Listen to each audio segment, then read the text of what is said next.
December and January এই দুটো মাস হলো বাঙালির পিকনিকের মাস। আর এই পিকনিকের মাসে আমরা এই বছর গিয়েছিলাম ঝাড়খণ্ডে, যেটা অ্যারেঞ্জ করা হয়েছিল উত্তিওর অফিস থেকে। আর এটা ছিল বেসিক্যালি একটা ফ্যামিলি পিকনিক।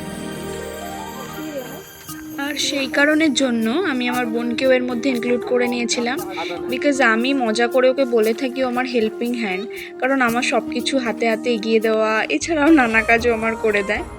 তো সেটা না, এটা আমি মজা করে বলি। আসলে ও থাকলে আমার ভীষণ ভালো লাগে, ও একটা আমার সঙ্গী। তো আমি যেখানেই যাই তার জন্য ওকে বলি যে তুই চল আমার সাথে। বল কিছু তোর বক্তব্য। আমার হচ্ছে এটা দুলছে তো, তার জন্য আমার ভীষণ ভয় লাগছে। আমি তো সাঁতার জানি না।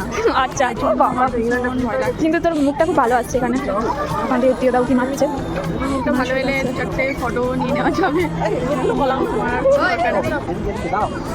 কি আরেকবার বল, আরেকবার বল। আমি ফটো তোলার জন্য অলওয়েজ প্রিপেয়ার থাকি। আচ্ছা, এই সোয়েটারটা কার রে? এই সোয়েটারটা কে নিয়েছে? এই ঘুরতে আসার জন্য নিয়ে আমার। আচ্ছা, ভালো করে রেখে দিই সোয়েটারটা।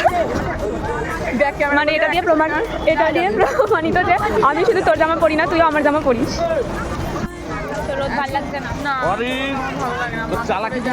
এখানেও আমাকে লেকপুল করছিল। আমার অ্যাকচুয়ালি একটু রোদ নিয়ে বিশাল অ্যালার্জি আছে। আমার মনে হয় আমার গায়ে রোদ লাগলে আমি কালো হয়ে যাব। সত্যি সত্যি তো আমি ফর্সা নই, তো আমার ভয় লাগে যে রোদ লাগলে আর কালো হয়ে যাব। এছাড়া আমার ভীষণ মাথা ব্যথার একটা সমস্যা আছে, তার জন্য আমাকে লেকপুল করছে। আর ওই সময়টা প্রচুর রোদ পড়ছিল ওখানে, তো ফটো ভিডিও ভীষণ ভালো আসছিল। সেজন্য আমার বোন মজা করে বলছিল যে তোরা টাইটানিকের পোজ দে, আমি তোদের ভিডিও ফটো তুলে দিচ্ছি।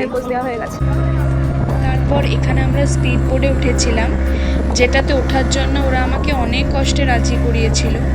অ্যাকচুয়ালি আমার জলে একটু ভয় লাগে, তার জন্য ভাইজাকে গিয়েও আমি কোনো মতেই স্পিড বোটে উঠিনি, আমিও একাই উঠেছিলাম। শেষমেশ এখানে রাজি হওয়ার একটাই কারণ, সেটা হচ্ছে যে জলটা এখানে শান্ত ছিল, কোনো ঢেউ ছিল না। আর আরেকটাও কারণ হচ্ছে আমি যদি না যেতাম তাহলে আমাকে একা একাই দাঁড়িয়ে থাকতে হতো। তারপর উঠে কিন্তু আমার বিশাল মজা আসছিল, মানে পাশ থেকে জলের ছিটে আসছিল হালকা হালকা, গায়ে হাওয়া দিচ্ছিল, রোদ আসছিল, একটা ভীষণ মজা লাগছিল। তারপর ওখান থেকে গিয়েছিলাম একটা মন্দিরে, যেটা ছিল একটা শিব মন্দির। আর এটাতে ওঠার জন্য প্রায় 350টা সিঁড়ি ভাঙতে হতো। তো আমি ফার্স্টেই বলে দিয়েছিলাম যে আমার পক্ষে পসিবল না, আমি পারবো না। কিন্তু শেষমেশ আমি ভোলে বাবার নাম নিয়ে উঠেই পড়েছিলাম ওখানে।